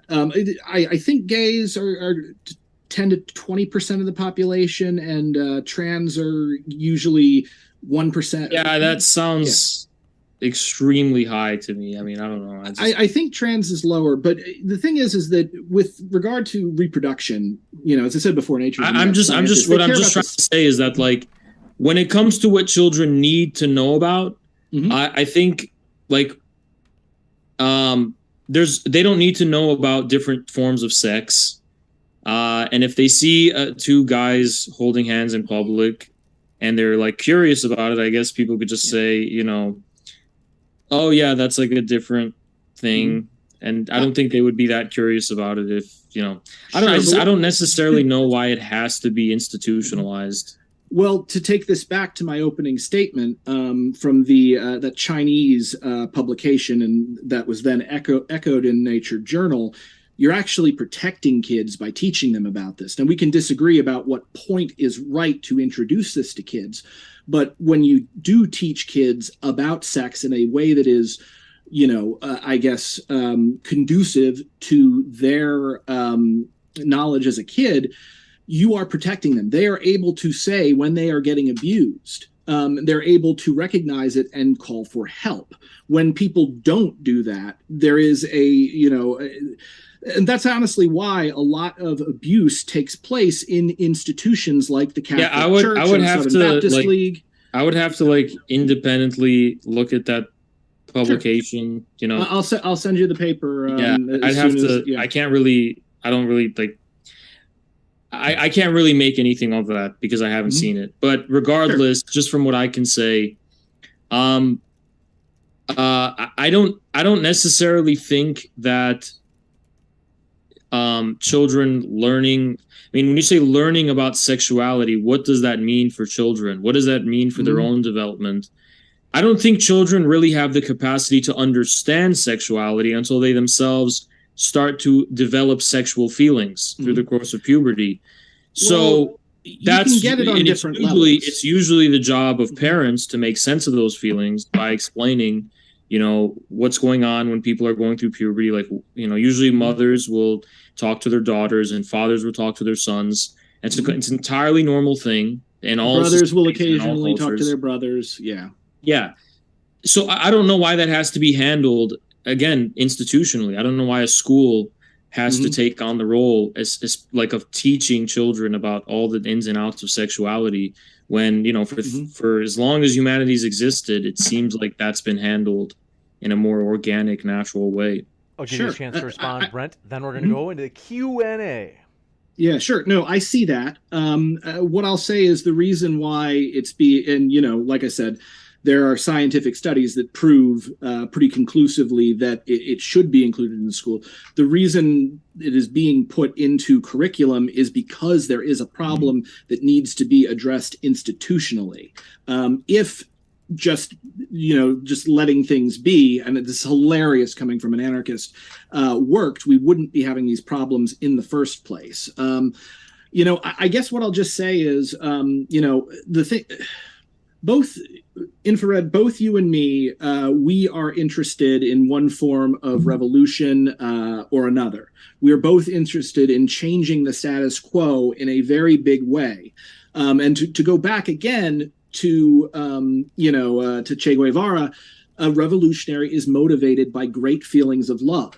I think that people who do not conform for whatever reason, be it that they are neuroatypical, be it that they are, a different sex or gender identity, or be it that they are a minority, all of them, those are our comrades. Those are the people who are going to become the core of any revolutionary movement because they have the least invested within the society. But beyond that, if we are trying to build a better, more connected, more compassionate world where we have a society that actually works rather than the tire fire that we've got going on right now, I think we need to build that way in a humanistic, compassionate way that actually uplifts the entire species. That, in my opinion, is the driving force directly behind communism and why people have found communism so enthralling since the time of the ancient Greeks. We'll jump into the Q&A. Want to say, folks, we are thrilled to have you here, no matter what walk of life you are from, politically left, politically right, or one of the many strange creatures in between. We are glad you are with us. This is Modern Day Debate, and we are a neutral debate platform, fully neutral moderation, and nothing but debates. We have no position videos where we say, oh, that debater stunk, or, oh, here's the right position on this debate topic. No. We let you, the fans, decide. Want to say thanks for all of your support, folks, and let's get to your questions. This one coming in from, let me know if I pronounce this right, Latinite HVAC. Thank you very much for your question. It says, Brent, 50% of Gen Z is identifying as LGBT. This is no way. more than last generation. How can you say sexuality isn't malleable if there is huge upswings of LGBT kids the more socially acceptable it becomes?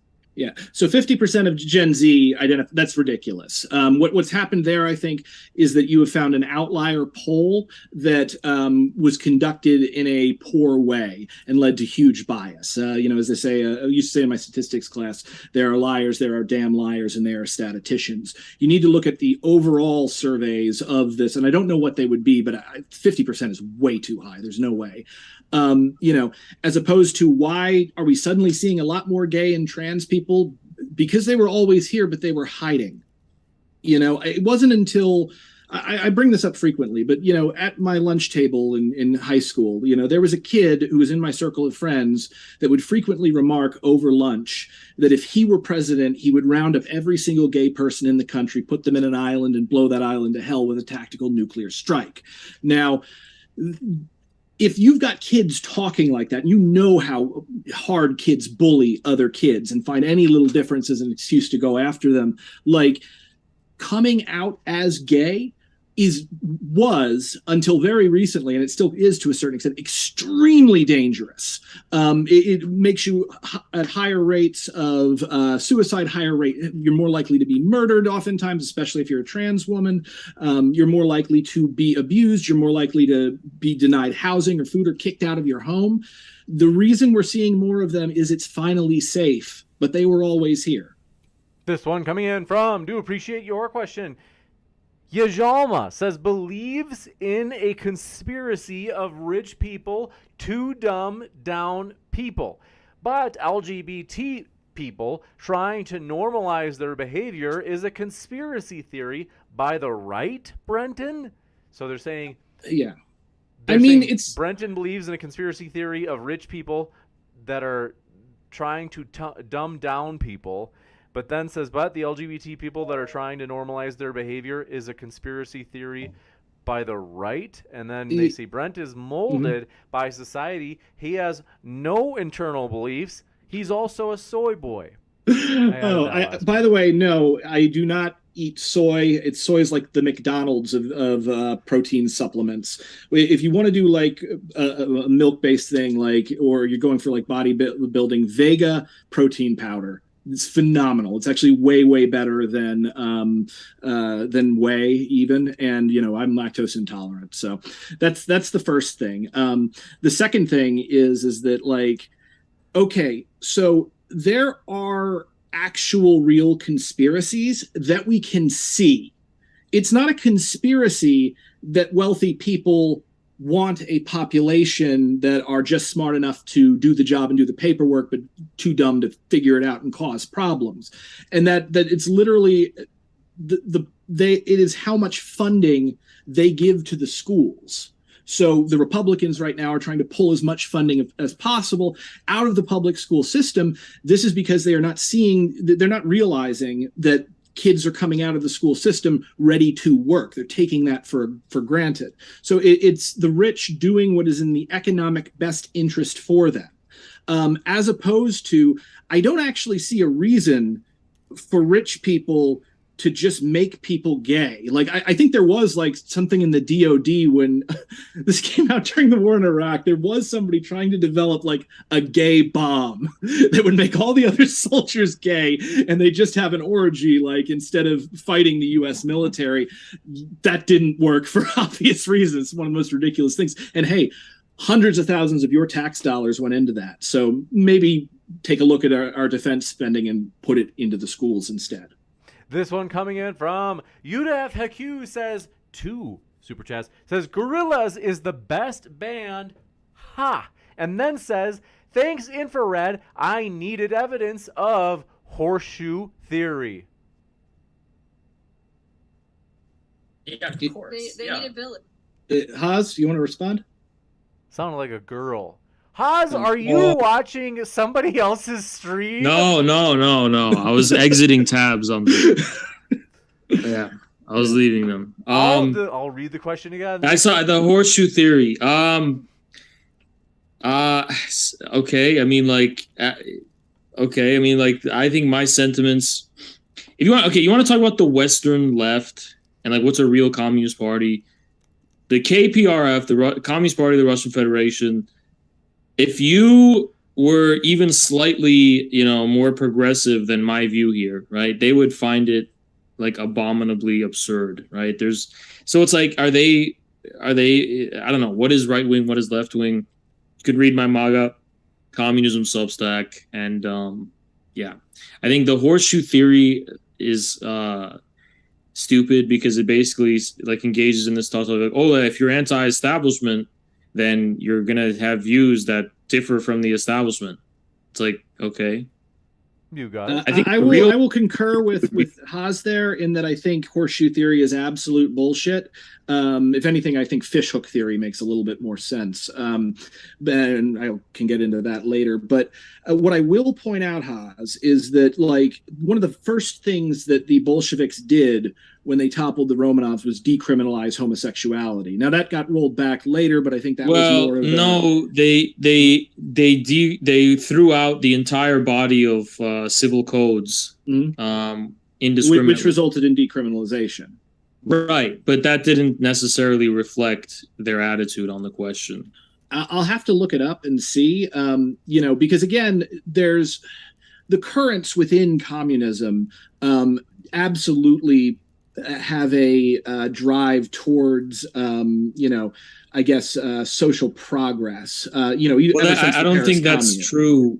Like if you look at Mao's China, and if you look at communist states as they emerged in the 20th century, I don't think that really reflects. I mean, the Marx-Leninist movement, a lot of the time that was going and working with illiterate peasants and workers, recently industrialized workers. So obviously you will have a ton of reactionary sentiment among those classes. It's just natural. That's just how things go naturally. Right, but like to this day, for example, to this day, China China's pretty developed, and they've just outlawed, as of now, hormones. Like they outlaw gay people? Even if you have a prescription, you cannot get hormones for estrogen or whatever. Sure, but did they outlaw gay people?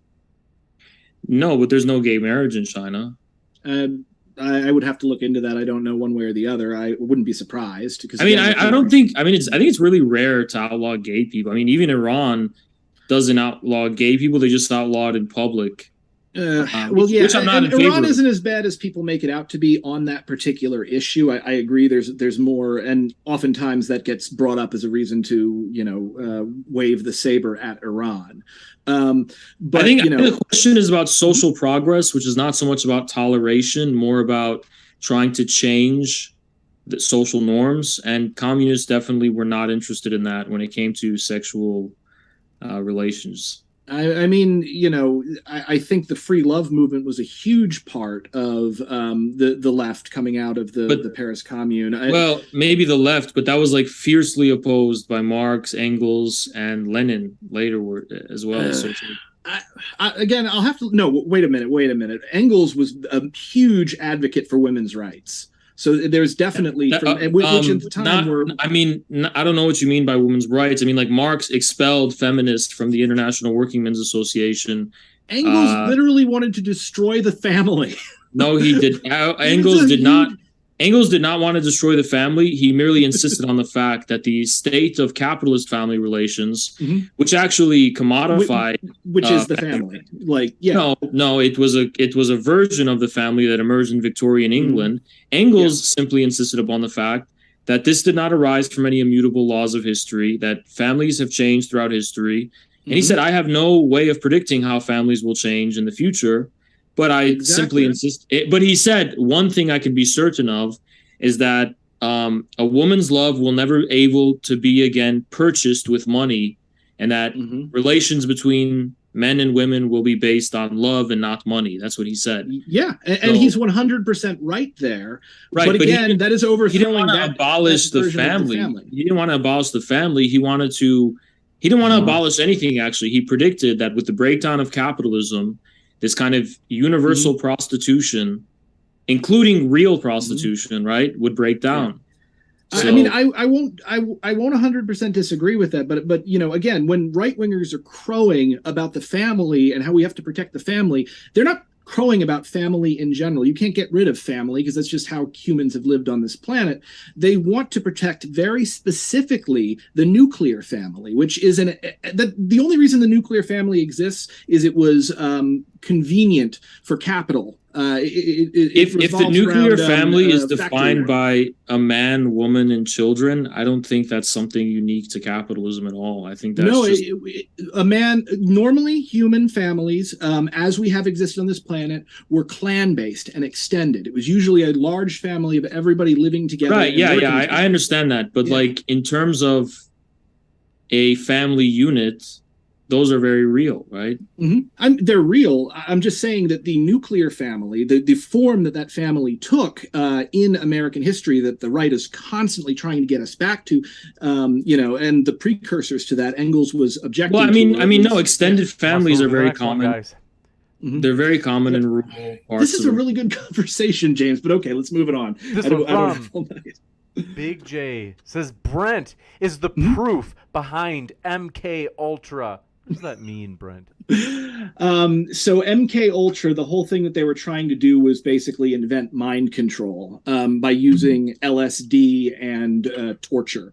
It didn't work. All they were able to do was essentially totally break a person down and like destroy by basically keeping them on drugs and beating the crap out of them. But they didn't learn anything.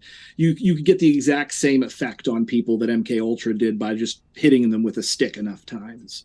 Gotcha. Kiwi in Springfield says, Brenton, do you have an OnlyFans? What? Okay. No. Kay Lewis says this. Do they say like a little? Kay Lewis, I can't insult half the chat. Oh my goodness. Lights of the Twin Lamps says to both debaters, what should the age of consent be?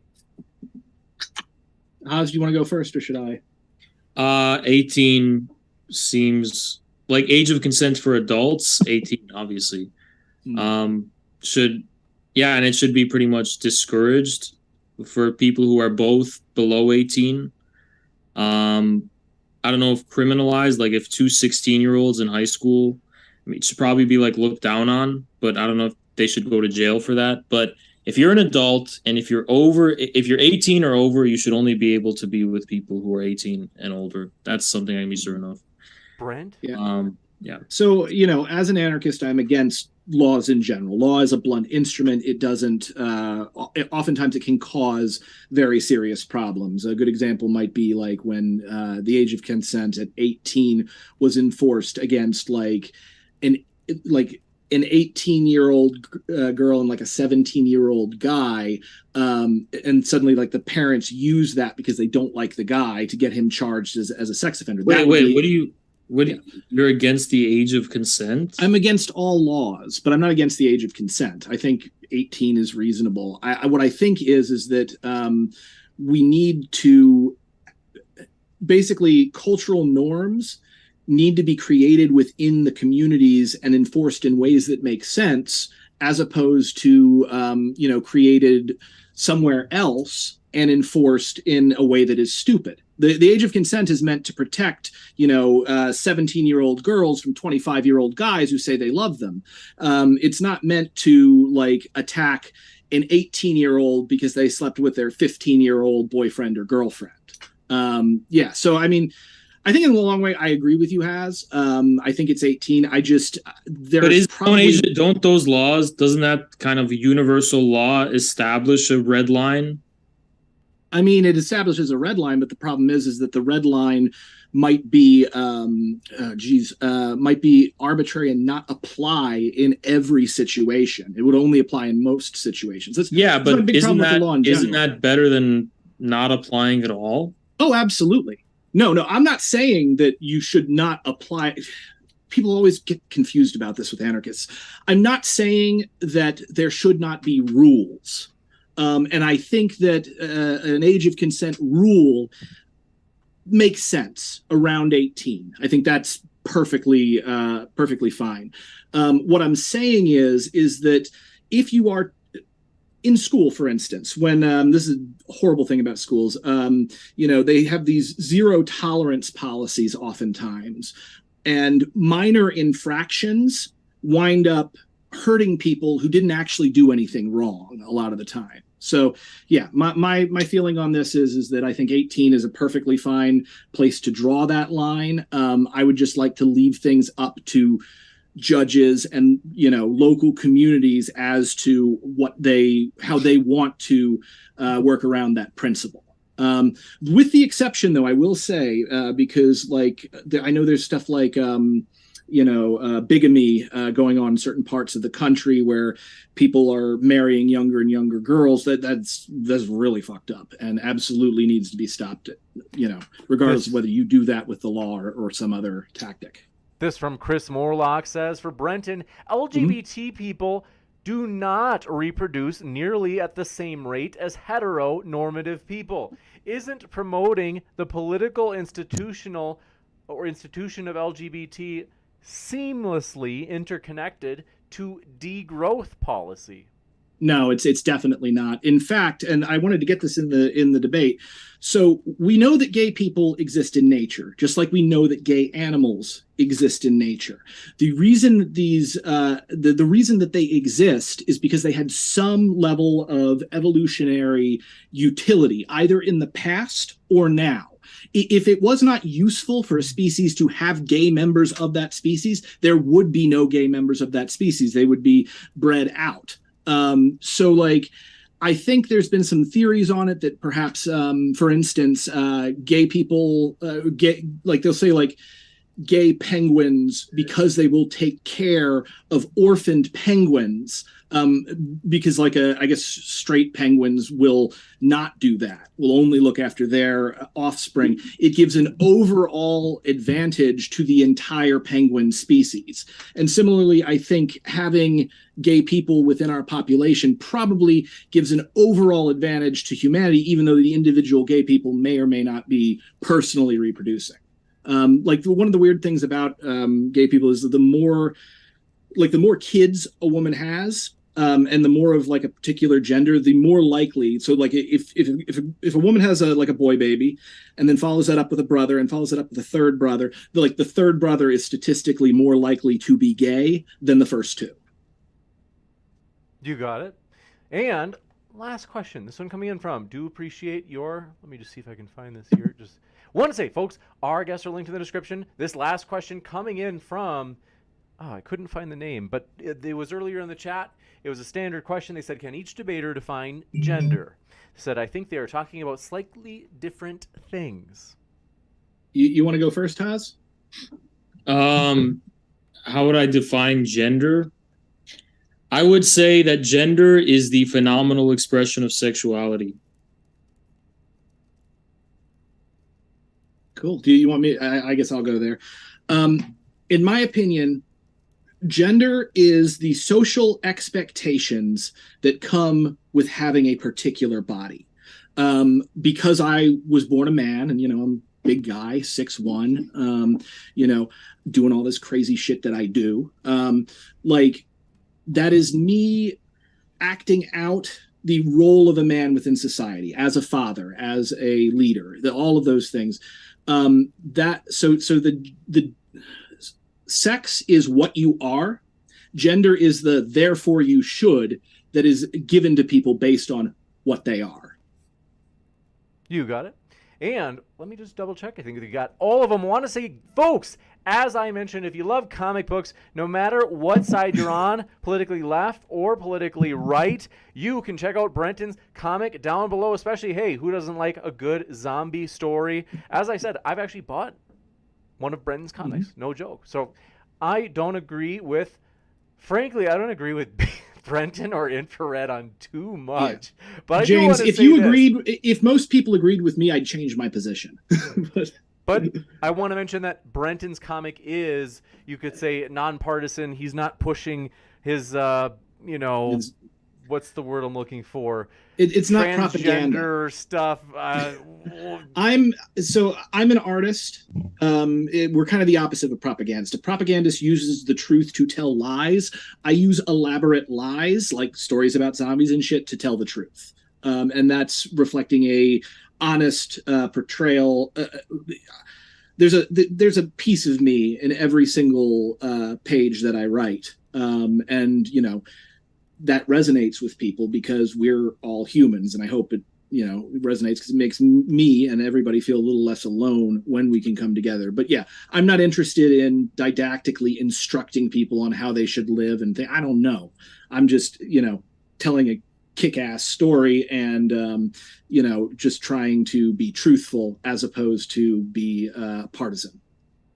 You got it. And so do want to say, folks, you can check that out. It's nonpartisan. So if you hate Brenton's political views but you still love comics and you love zombie stories, well, hey, you can still check that out. And let's see, can you plug Haas too? Oh, Brent, but yeah, we do appreciate I gotta say, folks, all of the speakers, we love and are thankful for all the speakers. They're the lifeblood of the channel at Modern Day Debate. If they weren't here, it would be me debating myself every night. You don't want that, folks. So I want to say both of our guests, Brenton and Infrared, are linked in the description. Check out Infrared's link below if you'd like to learn more about his views. I mean, you've been listening to these guys for 2 hours. So yeah, you got a taste, but hey, I mean, if you enjoyed it, you'd be crazy and not to click on their links to learn more about their views. And want to say, as mentioned, folks, we are excited for DebateCon, our second debate conference. What date is it, folks, in the live chat? You've heard it many times. It is Saturday, November 19th in Plano, Texas. With that, I want to say thank you, Brenton and Infrared. It has been a true pleasure. Thank you. Appreciate it. Folks, yeah, this has been a blast. I will be back in a moment, so stick around, folks, and I'll let you know about other juicy upcoming debates. And like I said, that link to tickets is down in the description box, as well as the Indiegogo crowdfund, which helps us cover the venue cost for this huge conference. So I will be back in just a moment. Stick around.